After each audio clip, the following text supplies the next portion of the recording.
speak for myself. I want to talk about the story of my life quickly in 7 minutes. I'll try not to talk too fast. My name is Harry. My brand name is Physical Health Harry, so I'm really into physical health. And I grew up in England, in the UK. My mum was from Argentina. My dad's from Mauritius. So I had foreign parents in England. My parents are quite wealthy. They've done quite well for themselves. They were entrepreneurs. So my parents have put a lot of money in since I was very little, since the age of 3. I've got a brother and sister, by the way. My mum and dad put a load of money into my education. So they put loads and loads. So the problem for me with having foreign parents, Argentina and Mauritius, is it's old school. So there was an expectation of given an investment of money in my education, my brothers and sisters, that I was going to become a doctor or a dentist. So I know some people here can relate to having a lot of pressure, parental expectation. And that was bombed onto me. I was doing school, I was having breaks, I was doing extracurricular activities and all these kind of things. I grew up quite shy. I'm quite a shy person, believe it or not. I've changed so much over the years, but I grew up quite shy. The reason why, I'll be honest with you, is because my dad was very strict and he used to use the belt on me and my brother and sister a lot.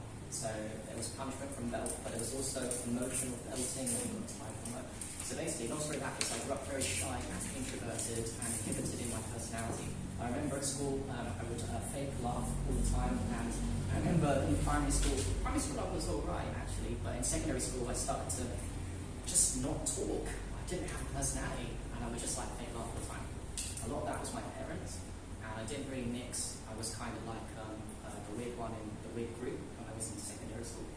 So there's a long story to say that I grew up with a lot. I mean, everyone here probably relates. We grew up with a lot of issues, and I definitely had a lot of issues growing up. But now I know the higher reason why we go through this suffering. All of us go through this suffering. There's a divine purpose for everything. So I had a lot of trauma, and puberty kicks in, girls, and I didn't know how to talk to girls. I didn't know how to talk to guys. So talking to girls is one thing. If you don't know how to talk to guys either, it's a bit of an issue. Grew up very awkward. Anyway, I went downhill. About 15, 16, when we got to that age when I was doing GCSEs and all these things, I then took a level of trauma down. I then started to hide in the toilets at school, pretty much on all the breaks. So I was already in the weird group at school, and then I decided to hide. And that caused probably my biggest downfall, because trauma happens for many reasons.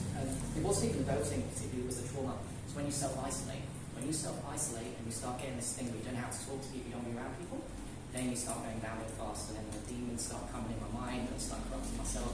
My body language is very negative, and when you go through trauma, your ego tries to develop an attention mechanism. Instead of positive attention like we're doing now, we've got negative attention attraction, because you don't feel worthy, you lost your self-esteem, your parents have crushed it, you crush it. So with the negative self-esteem, I would look down at the floor when I was walking the streets, I couldn't look people in the eye. I just made it so that most people can get by on the streets without attracting attention, but I was so extreme in it and I needed that attention that I couldn't walk the streets without people looking at me and feeling sorry for me. So that was my way to get attention. And this was a lot of my life. So this was like 16, 17, 18. I went to uni, and at uni, get this guys, at uni I didn't even attend the lectures in uni because I was too scared to go to the lectures, which is nuts. You come to uni to study. So I just hid in my rooms. So I was going downhill, 16, 17, 18, 19, 20, 21. But here's the thing. I didn't actually know about self-improvement all my life. I call it crazy program, but I didn't actually know that you can improve. As I was going downhill, no one told me about self-improvement. I didn't know about self-improvement books. So at 22, one of my friends at uni, I wasn't even saying that, he showed me a book called The Game. Does anyone know The Game? Put your hands up if you know The Game by Neil Strauss. Probably guys who might. You know The Game? Yeah. So The Game is a book where basically there's a subset of guys where you can go and talk to girls on the street and attract them and have sex and whatever you want to do. When I read this book, I was so excited.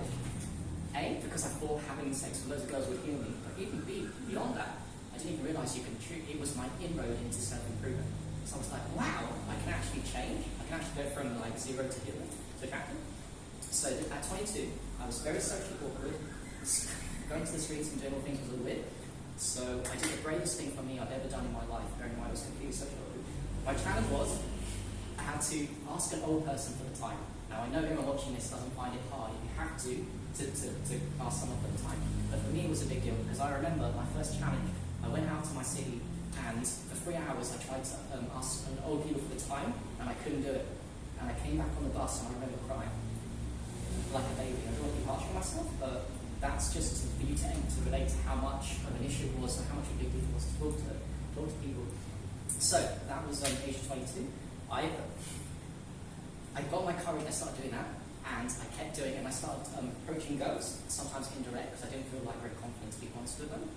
And yeah, and then I moved to being direct. But still, because you have a lot of trauma, I got good at talking to girls the first few minutes, but if you have a lot of trauma, girls are going to figure it out, so you can't be yourself, it's still a struggle. So I spent many years doing that. I have to say though, cold approaching girls changed my life. Not because I didn't get any results, but what it did was it changed my mental state. I went from super dark and negative and hating people and hating women, which is disgusting. Every guy, you want girls, you end up hating them. I went to like very empowering. It changed my mindset. And that's what I thought I wanted to do my entire life, to become a dating coach. But quickly, I spent many years doing that. I was testing, in my head I was going to be a dating coach right at the end of running out of money, living in the city by myself, this dating coach thing. Just right at the end, something interesting came called urine therapy. I read a book, and it said, if you drink your pee, it's very healthy for you. And Eric over there does urine therapy, that's how we know each other. And I was like, okay, let's read this. I'll try it. Didn't believe it. The first day I ever drank my first of the morning urine, and by the way, if everyone here, urine is amazing. Medicine doesn't mean everyone has to do it, but it's actually amazing medicine. So when I drank it first in the morning, my life changed, and I mean it, because what happened in my brain was Spirit told me your life is never going to be the same again. Because I thought I cured depression. At this point, my depression lifted, my energy went through the roof, and yeah, my spirit kept saying to me, the life's going to be the same, never the same, never the same. That was 2016.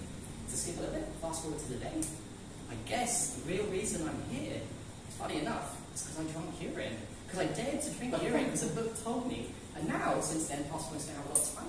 I've written books on urine. I've gone on TV in the UK for urine. This is incredible, bearing in mind how shy I was. Because I said I'm a shy person, but if you ask me to talk about something I'm passionate about, I will talk forever. And I can carry on talking, but I'm going to on and out.